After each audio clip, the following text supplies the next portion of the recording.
میں جرمنوں سے کیوں پٹوایا لاکھوں کی تعداد کے اندر؟ معلوم ہوا کہ اللہ کا معاملہ جس قوم سے بھی ہے کووننٹ ہے، وہ میثاق ہے ہمارا اللہ کے ساتھ، میثاق قرآن ہے ہمارا، ان کا میثاق تورات تھی۔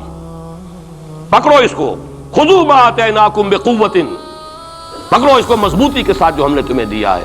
اگر اس سے بے وفائی کرو گے تو ہم سے کوئی تعلق نہیں، بلکہ تم مجرم ہوگے اصل۔ باقی لوگوں کے پاس تو کتاب ہے نہیں، شریعت ہے نہیں، دین ہے نہیں، ان کو تو پہنچانا تمہارے ذمہ تھا، تم تو ان کو کیا پہنچاتے، خود اس سے بے وفائی کر بیٹھے ہو۔ لہذا ساری دنیا کی گمراہی کی ذمہ داری بھی تمہارے کندھوں پر ہے۔ یہ ہے وہ جرم جس کی بنا پر سزا ملے گی، سزا کے مستحق ہیں ہم، اور ہم میں سب سے بڑھ کر عرب ہیں جن کی مادری زبان عربی ہے، جن کو صرف نحو پڑھنے کی ضرورت نہیں قرآن سمجھنے کے لیے، وہ تو از دل خیزت بر دل ریزت، براہ راست کمیونیکیشن قرآن سے ہو رہی ہے۔ وہ بے وفائی کریں تو ظاہر بات ہے مہا مجرم وہ ہے۔ لیکن پھر غیر عرب مسلمانوں میں اس وقت روئے ارضی پر سب سے بڑی مجرم قوم 10 کروڑ مغربی پاکستانی، یہ میں ڈنکے کی چوٹ کہہ رہا ہوں اور بہت عرصے سے کہہ رہا ہوں، اس لیے کہ ہم وہ لوگ ہیں کہ جنہوں نے اسلام کے نام پر ملک بنایا۔ کوئی ملک دوسرا دنیا میں اس وقت اسلام کے نام پر نہیں بنا۔ ہم وہ لوگ ہیں پاکستان بنانے کے لیے لاکھوں جانیں مسلمانوں کی کلمہ گوؤں کی گئیں اور ہزاروں عصمتیں لوٹیں، اور نہ معلوم کتنی مسلمان لڑکیاں اور عورتیں جو ہے رہ گئی پھر بھی ہمیشہ ہی سکھوں کے پاس، اور وہ آئی نہیں پاکستان اس اسلام کے نام پر۔ اور کیا کیا ہے ہم نے؟ 46 برس ہو گئے، اس کہاں اسلام ہوا؟ لہذا اس سے بڑی مجرم قوم عربوں کے بعد ہم یہ کہہ سکتے ہیں ہمارا عام آدمی قرآن نہیں پڑھتا، قرآن جانتا نہیں، ٹھیک ہے، اپلی ہے کچھ نہ کچھ، اس اعتبار سے ان کے بعد نمبر ہمارا ہے، لیکن باقی پوری دنیا کے مسلمانوں سے بڑھ کر مجرم ہیں۔ اور ہم اصل میں نہ صرف یہ کہ خود اپنے حصے کے مجرم ہیں، بھارت کے مسلمانوں کا بھی سارا وبال ہماری گردن پر ہے۔ آج میں چاہتا ہوں کہ اس کو آپ اچھی طرح نوٹ کر لیں۔ بھارت کے مسلمانوں نے، جسے آپ فرض کفایہ کہتے ہیں، نماز جنازہ فرض کفایہ، چند لوگوں نے بھی کسی مسلمان کی نماز پڑھ لی تو سب کی طرف سے ادا ہوگی، کسی نے بھی نہیں پڑھی تو سب مجرم ہو جائیں گے، بستی کے سب لوگ مجرم ہوں گے۔ بھارت کے مسلمانوں نے فرض کفایہ ادا کیا جب پاکستان بنوا دیا آپ کو، اور اس کی قیمت آج بھی وہ دے رہے ہیں، کھلے نعرے لگ رہے ہیں، مسلمان کے 2 استھان، پاکستان یا قبرستان، تیسرا کوئی جگہ نہیں۔ ڈنکے کی چوٹ کہا بابری مسجد کے بعد LK اڈوانی نے، ہم ساری مسجدیں گرا دیں گے ہندوستان کے اندر، کوئی مسجد باقی نہیں چھوڑیں۔ ڈنکے کی چوٹ، اعلانیہ، یہ سب کچھ ہو رہا، اور یہ نعرے تو نہ معلوم کب سے لگ رہے ہیں، اور نہ معلوم کب سے میں یہاں ان مسجدوں کے اندر بھی اور اپنی تقریروں میں غور کرتا رہا ہوں کہ کیا وہاں ہو رہا ہے، لیکن ہمارے تو کان پر جو نہیں ریگتی، ہمارے تو وہی دھندے ہیں، وہی کاروبار ہے، اپنا بزنس ہے، اس کے سارے مسئلے ہیں، اس کی اپنی بلڈنگیں ہیں، اپنی موٹریں ہیں، اپنے ٹیلی ویژن ہیں، اپنے کئی کورسز کے ڈنرز ہیں۔ اللہ خیر صلی اللہ، ہمیں بحث کیا اسلام سے؟ تو بتائیے ہم سے بڑا مجرم کون ہوگا؟ آج جو کچھ ہندوستانی مسلمان پر بیت رہی ہے اس کا جرم ہمارے کندھے پر ہے۔ یہ میں جذباتی انداز میں نہیں کہہ رہا، میں تو 2 اور 2 4 کی طرح ثابت کر سکتا ہوں۔ انہوں نے فرض کفایہ ادا کر دیا، اور اس وقت یاد کیجئے مولانا ابوالکلام آزاد، مولانا مدنی، جمعیت علماء ہند کے علماء اپنے تقدس اور اپنے تدین اور اپنے تقوی کے اعتبار سے انکویسچنیبل، کوئی شک و شبہ نہیں ہو سکتا ان کی نیت پر اور ان کے تقوی پر اور کردار پر، انہوں نے کیا کہا تھا؟ یہی کہا تھا کہ یہ پاکستان بنا کر تم مسلمانان ہند کو 3 حصوں میں تقسیم کر دو گے۔ 3 میں کہا تھا، 2 میں نہیں، 3 میں۔ حالانکہ بظاہر تو ایک پاکستان بن رہا تھا نا، لیکن یہ مولانا ابوالکلام آزاد کے الفاظ تھے کہ 25 برس سے زیادہ یہ 2 خطے یکجا نہیں رہ سکتے، اور 25 برس کیا 24.25 برس میں ٹوٹ گیا پاکستان، 25 برس پورے نہیں ہوئے، اور ان کے الفاظ تھے یہ کہ 25 برس سے زائد جمع نہیں رہ سکتے، 24.25 برس میں ختم ہو گیا۔ 16 دسمبر 1970 کو پاکستان ختم ہو گیا کہ نہیں؟ 71 کو۔ بہرحال نوٹ کرنے کی بات ہے، ہم نے کیا کہا تھا؟ میں بھی مسلم لیگی تھا، میں نے بھی نعرے لگائے ہیں، چاہے غیر شعوری دور تھا، ہائی اسکول اسٹوڈنٹ تھا، پاکستان کا مطلب کیا، لا الہ الا اللہ، فلک شگاف نعرے لگائے ہیں، اور نوائے وقت کا پرچہ انتظار کرتے تھے اسٹیشن پر کھڑے ہو کر، حصار ریلوے اسٹیشن کے اوپر، کہ اب گاڑی آئی اور اب نوائے وقت لیا اور پھیل گئے پورے شہر میں اس کو پہنچانے کے لیے۔ ہم کیا کہا کرتے تھے؟ جی نہیں، 2 طرف سے پاکستان جو ہے مضبوط پاکستان ہوگا، ہندوستان میں کسی ہندو کو جرت ہوگی مسلمان کے لیے کوئی میلی نگاہ سے دیکھنا بھی؟ وہ سارے خواب کہاں گئے؟ وہ تو حرم ہوئے۔ وہ دو طرف کا جفا تھا وہ تو ختم ہوا، اس لیے کہ وہ زنبور تو اب رہا ہی نہیں، وہ تو کھل گئی، نوٹ ہی ختم ہوئی وہ مشرقی پاکستان۔ اور حال یہ ہے کہ آپ کی وزیر اعظم بنگلہ دیش نے یہ بھی پسند نہیں کیا کہ بابری مسجد پر جو بیان تھا وہ نواز شریف صاحب کے ساتھ مشترک بیان دے دیں۔ یہ اشتراک بھی دنیا کے سامنے نہ آ جائے کہ مشرقی پاکستان سابقہ اور اس وقت بنگلہ دیش کی وزیر اعظم اور مغربی پاکستان جو اب وٹ ریمینز آف پاکستان کے تحت صرف پاکستان ہے، اس کے وزراء اعظم نے مشترکہ بیان دے دیا، یہ بھی نہیں آنا چاہیے۔ یہ حال ہے ہمارا۔ حالانکہ بات اپنی جگہ پر کوئی ایسی نہیں تھی، کوئی سیاسی نہیں، ایک مذہبی معاملے کے اوپر اظہار رائے کرنا تھا، انہوں نے کہا نہیں آپ کے ساتھ مشترک بیان میں نہیں دوں گی، نہیں دیا اس نے۔ تو وہ جو تھا دو طرف سے جفا وہ تو سن 71 میں کھل گیا۔ جو ہمارا حال ہے وہ تو ہونا ہی تھا۔ یہ ملک بنا اسلام کے نام پر، اس کا استحکام ہو سکتا تھا تو صرف اسلام کی بنیاد پر ہو سکتا تھا۔ اسلام سے غداری کی، لہذا یہاں تو اب قومیتیں ہیں، یہاں تو اب ایتھنک اور ریجنل اور نہ معلوم کس کس قسم کی اور لنگوسٹک جو ہے نیشنلٹیز ہیں، نیشنلزمز ہیں، وہ جو ایک امت ایک وقت میں بن گئی تھی، ایک قوم مسلم قوم ہندو کے مقابلے کے لیے، وہ تو ختم ہوئی۔ اور حال کیا ہو گیا ہے، اس سے پہلے بھی کبھی کبھی ہندو مسلم فسادات ہوتے تھے، کیا سندھ سے مسلمان نہیں پہنچ جاتا تھا وہاں ریلیف کے لیے؟ کیا پنجاب سے اور سرحد سے مسلمان نہیں جاتے تھے، بہار نہیں گئے تھے؟ کیا کانپور کی مسجد شہید ہوئی تھی 1915 میں تو پوری ہندوستان سے مسلمان نہیں پہنچے؟ آپ کیا کر رہے ہیں؟ مندر گرا دیے، یہاں بڑی بہادری کا کام کیا، مندر گرا دیے، شرم سے ڈوب مرنے کا مقام ہے۔ یہاں بھی گویا کہ ہم اپنے عمل سے اسلام کی مخالفت کر رہے ہیں، اسلام تو اجازت نہیں دیتا۔ آپ کسی اور کے جرم کی سزا کسی اور شخص کو نہیں دے سکتے۔ ہمارے پاس تو یہ سیکریٹ ٹرسٹ ہیں، یہ لوگ ذمہ وہ اپنے آپ کو منواتے نہیں، لیکن ہمارے تصور سے، اسلام کے تصور سے ذمہ ہیں۔ ان کی جان مال عزت آبرو، ان کی عبادت گاہوں کی حفاظت کا ذمہ ہے ہمارا۔ ایک بڑی بہادری کی ہے، ذرا سوچئے تو صحیح کیا دنیا نے سوچا ہوگا، اور نتیجہ کیا نکلا؟ اگر کسی درجے میں بھی بابری مسجد کی شہادت پر کوئی دنیا میں کوئی رائے عامہ ہو سکتی تھی کوئی ہندوستان کے خلاف، ختم ہو گئی۔ جو انہوں نے کیا 10 گنا تم نے کر لیا۔ انہوں نے ایک مسجد گرائی ہے، تم نے اتنے 100 کہتے ہیں، پتہ نہیں مجھے تو معلوم نہیں 100 گرائے کتنے گرائے ہیں، بہرحال جتنے مندر تھے تم نے گرا دیے۔ فرق کیا ہے؟ ایک کردار ہے تمہارا، ایک ہی تمہارا اخلاق ہے، ایک ہی تمہارا معیار ہے، کوئی فرق ہی نہیں۔ بلکہ وہاں تو کم سے کم یہ تو رہا ہے دنیا کی آنکھوں میں دھول ڈالنے کے لیے، کم سے کم یہ کہ فورن منسٹری جو ہے اس نے ریزائن کیا، ہم نے مان لیا جی ہم نہیں کر سکے، ہم مجبور ہیں، حالانکہ سب ان کی اجازت سے ہوا ہے، بلکہ ان کی ملی بھگت سے ہوا ہے۔ لیکن یہ کہ کلیان سنگھ نے فوراً استعفیٰ دے دیا، منسٹری ختم۔ پھر وہ بھارت کی مرکزی حکومت نے اور بھی پارٹیز کو بھی بین کر دیا، اور اس کے بعد یہ ہے کہ انہوں نے حکومتیں بھی 3 اور صوبوں کی توڑ دی۔ وہ تو سرخرو ہو گئے پوری دنیا کی جو رائے عامہ ہے، ہم اس کے سوا کیا کر سکتے ہیں؟ ہمارا ایک دستور ہے، دستور میں جو بھی صوبائی حکومت ہوتی ہے اس کی اجازت کے بغیر ہم فوج بھیج نہیں سکتے۔ وہاں پہ صوبائی حکومت تھی، اس نے ہمیں یقین دہانی کرائی تھی، سپریم کورٹ کو بھی یقین دہانی کرا دی تھی کہ مسجد کو کچھ نہیں ہوگا، تو ہم تو اس کے اوپر ڈیپینڈ کر رہے تھے۔ ہے سب جھوٹ، سب کو پتا تھا جو کچھ ہوگا، اندر خانے ملی بھگت تھی، لیکن یہ ہے کہ کم سے کم انہوں نے فیس سیونگ کے لیے ان کے پاس مواد موجود ہے، آپ کے پاس تو وہ بھی نہیں۔ آپ کے تو اخبارات نے لکھا ہے کہ کارپوریشنز کے ٹریکٹرز جو ہیں گئے ہیں گرانے کے لیے، اور وزراء جو ہیں، ایک وزیر کا نادر پرویز کا تو نام آیا ہے، اخبار میں خبر تھی، ہم نے بھی پڑھی تھی، فوٹو بھی دیکھا تھا کہ وہ خود ہاتھ میں پھاوڑا لے کر جو ہے وہ منظر گرانے کے لیے چلے۔ یہ جو صورتحال ہے جان لیجئے، اس وقت میں آپ کو بتانا چاہتا ہوں ہندوستان کے مسلمان پر تو جو قیامت بیت رہی ہے۔ میں نے اپنا ایک تاثر کچھ عرصے پہلے یہاں شد بیان کیا تھا، رہا ہے میرا تاثر، اور وہ ہے اصل میں وہ لاسٹ سپر جو ہے انجیل میں جس کا تذکرہ ہے حضرت مسیح علیہ السلام نے جو آخری کھانا رفع سماوی سے قبل کھایا ہے اس باغ میں جہاں روپوش تھے اپنے حواریین کے ساتھ۔ تو اس میں یہ الفاظ آئے ہیں، میں نہیں جانتا صحیح ہیں غلط ہیں، وہ ایک علیحدہ بات ہے، کہ آپ نے وہ روٹی توڑی اور کہا کھاؤ، eat and this is my flesh, یہ میرا گوشت ہے، کھاؤ۔ اور اس کو کہتے ہیں وائن، کوئی مشروب ہوگا جو بھی ہوگا، ڈالا کہ پیو، drink and this is my blood. میرا احساس ہمیشہ یہ رہا ہے، اس کے بعد کچھ ماند پڑ گیا، جب یہاں مسلمان نے یہاں مارا ہے اور کچلا ہے اور زندہ آگ میں جلایا، پھر بات ختم ہو گئی، میرے دل کے اوپر سے وہ احساس ختم ہو گئے۔ وہاں ہندو کے ہاتھوں جب مسلمان کے ساتھ یہ کچھ ہوتا تھا تو پھر جب میں کھانا کھاتا تھا محسوس کرتا تھا کہ میں ہندوستانی مسلمان کا گوشت کھا رہا ہوں اور ہندوستانی مسلمان کا خون پی رہا ہوں۔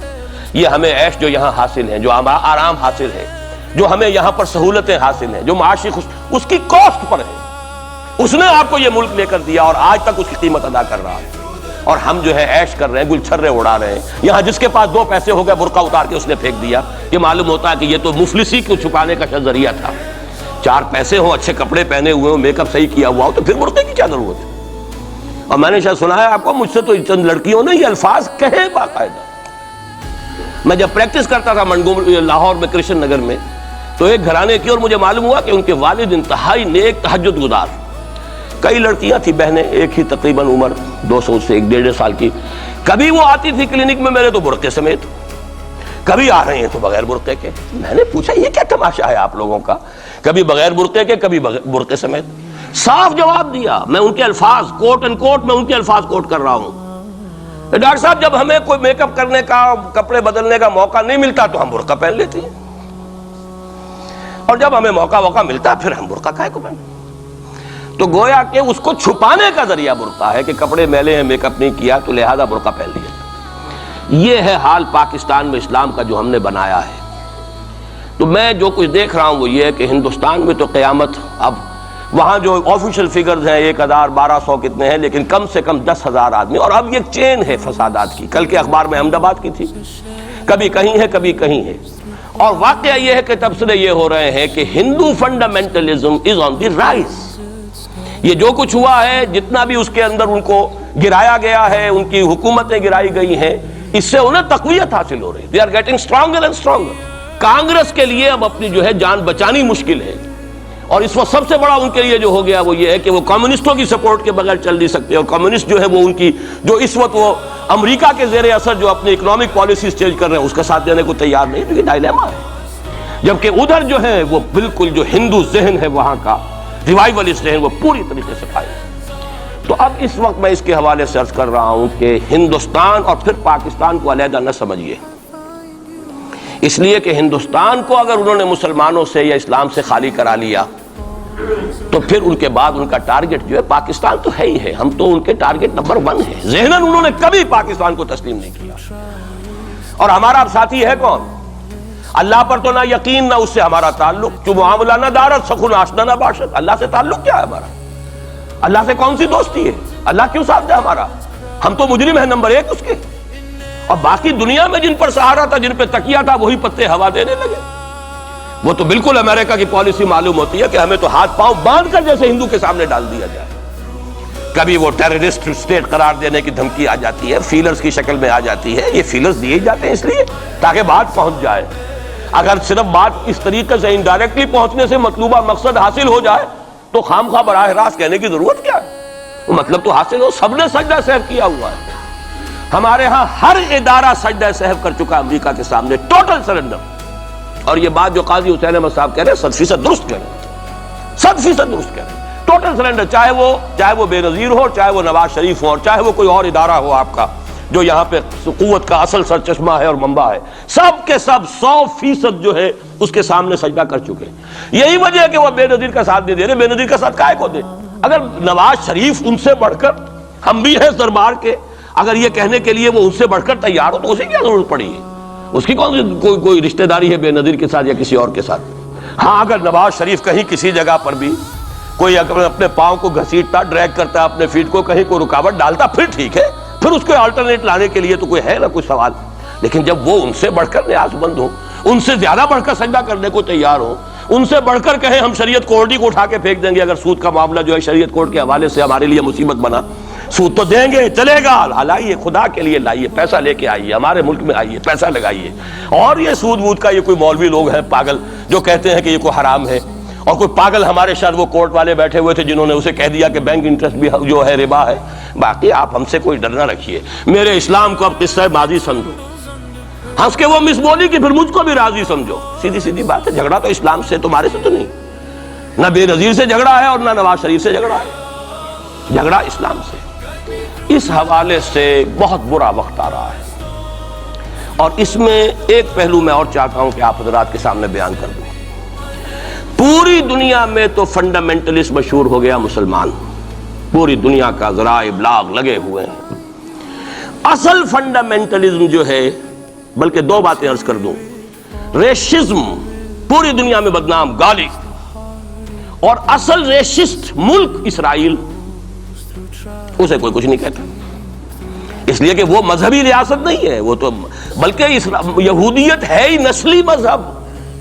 ساؤتھ افریقہ کیا ہوگا، کوئی نسل پرست قوم یا نسل پرست ملک، وہ تو کچھ بھی نہیں تھا۔ اصل جو نسل پرست ہیں وہ تو یہودی ہیں، انہیں کوئی کچھ نہیں کہہ رہا۔ ریشسٹ وہ فنڈامنٹلزم اصل جو چلا ہے وہ ہندوستان میں چلا ہے، بدنام پوری دنیا میں مسلمان ہو گیا۔ لیکن اب اس کا میں بلیم نہ امریکہ کو دے سکتا ہوں نہ کسی اور کو، یہ تو اے باد سبا ہی ہم آوردہ توستی، ہمارا اپنا کیا دھرا ہے۔ میں آپ کو ایک حوالے سے بتا دینا چاہتا ہوں، ہمارے ہاں علامہ مشرقی اٹھے، چپ راس چپ، چپ راس چپ، اور بیل چاپ پورے ہندوستان کو دہلا دیا، دہل گئی زمین ہندوستان کی، راس کماری سے لے کے درہ خیبر تک۔ اور بڑے بڑے نوٹیبلز، یہ تحریک اتنی عظیم تھی، اتنی آرگنائز تھی۔ آپ کو معلوم ہے یہ تالپور برادران جو ہے، دونوں بھائی جو تھے، یہ خاکسار تھے، بڑے بڑے لوگ، سندھ میں، فرنٹیئر میں، پنجاب میں، ہر جگہ پر، اور ایسی زبردست آرگنائزیشن بالکل ملٹری والی، ان کے سارے قواعد ملٹری کے۔ لیکن ہوا کیا، آر ایس ایس 1925 میں قائم ہوئی ہے، اسی کے رد عمل میں۔ ہندو سویا ہوا تھا، انہوں نے دیکھا یہ مسئلہ اٹھ گیا ہے، اور اتنا زبردست اٹھ گیا ہے، اس زور شور کے ساتھ اٹھ گیا ہے، اس کی چپراس جو ہے وہ زمین جو ہے لرز رہی ہے، اس سے تو اٹھنا پڑے گا نا۔ لہذا باقاعدہ جو آر ایس ایس 1925 میں قائم ہوئی ہے، اسی کے رد عمل میں، اور اس مقصد کے ساتھ، ڈکلیئرڈ مقصد، ہندوؤں کو متحد کیا جائے تاکہ وہ بھرپور طریقے سے مسلمانوں کا مقابلہ کر سکیں۔ ہندو واد آن دی ڈیفینسو۔ لیکن 1925 سے لے کر آج تک کتنے سال ہو گئے، 67، 67 برس تک ایک جماعت کا حوصلہ دیکھیے، اس کا ظرف دیکھیے، آج تک سیاست میں حصہ نہیں لیا، پاور پالیٹکس سے کوئی تعلق نہیں۔ 67 لانگ ایئرس، اتنی فالوئنگ ہے کہ ویسٹ میں تو اتنی موٹی موٹی کتابیں چھپی ہے، شکاگو یونیورسٹی سے اتنی موٹی کتاب تھی، برادرہڈ ان سیفرن، آر ایس ایس کے اوپر ڈاکومنٹ، 25 لاکھ ان کا اس وقت کارڈر موجود ہے جو کہ ان کا ٹرینڈ ہے والنٹیئر۔ لیکن وہ جماعت الیکشن میں نہیں آئی۔ کچھ اپنے اثر تحت کچھ اور لوگوں کو لڑو، اور آپ نے نام بھی نہیں سنا ہوگا، اس کے 3 امیر یا گرو جو ہیں گزر چکے ہیں، تیسرا ہے اس وقت۔ پہلا ڈاکٹر بالی رام ہیجواڑ، کسی نے نام سنا آج تک؟ کوئی پرسنل پبلسٹی کی کوشش کی، اس نے کام کیا۔ دوسرا مہادیو گولوالکر گرو جی، کسی نے نام بھی نہیں سنا ہو۔ اس وقت کون ہیں؟ بالا صاحب دیورس۔ یہ 3 ان کی عمارتیں کہہ لیں یا جو بھی کہہ لیں، خلافتیں ہیں جو آئی ہیں، اور ایسا منظم نظام ہے، لیکن کہیں سیاست میں حصہ نہیں۔ ہمارا فنڈامنٹلسٹ سیاست کے میدان میں آ کے زیرو ہو چکا۔ پہلے تو علامہ مشرقی اٹھے تھے، وہ تو ویسے ہی ایک جوش کے اندر آ کر ایک خاص جذباتی کیفیت میں اپنی موومنٹ کو کال آف کر کے بیٹھ گئے۔ 10 لاکھ آدمی، غالباً 10 لاکھ کی فگر تھی، 10 لاکھ یا 1 لاکھ جتنے بھی تھے، میں فگر کے بارے میں نہیں کہہ سکتا، دلی میں جمع نہیں ہوں گے تو میں پارٹی کو ڈسبینڈ کر دوں گا۔ وہ چند افراد کی کمی رہ گئی تھی اس فگر سے، تو اسی غصے میں آ کر پارٹی ڈسبینڈ، ختم۔ اب وہ خاکسار ہمارے ہاں تو رہ گئے، کبھی کسی خاص سیریمنی کے موقع پر کچھ سلامی دینے کے لیے چپراس کرتے آ جاتے ہیں بیچارے، وہ ان کے تو کوئی نام و نشان بس اس معنی میں ہے کہیں، اللہ اللہ خیر سے۔ اصل فنڈامنٹلسٹ آرگنائزیشن جماعت اسلامی ابھری، لیکن اس نے پاکستان میں آتی پاور پالیٹکس کے اس کے اندر اپنے آپ کو دفن کر کے زیرو کر دیا۔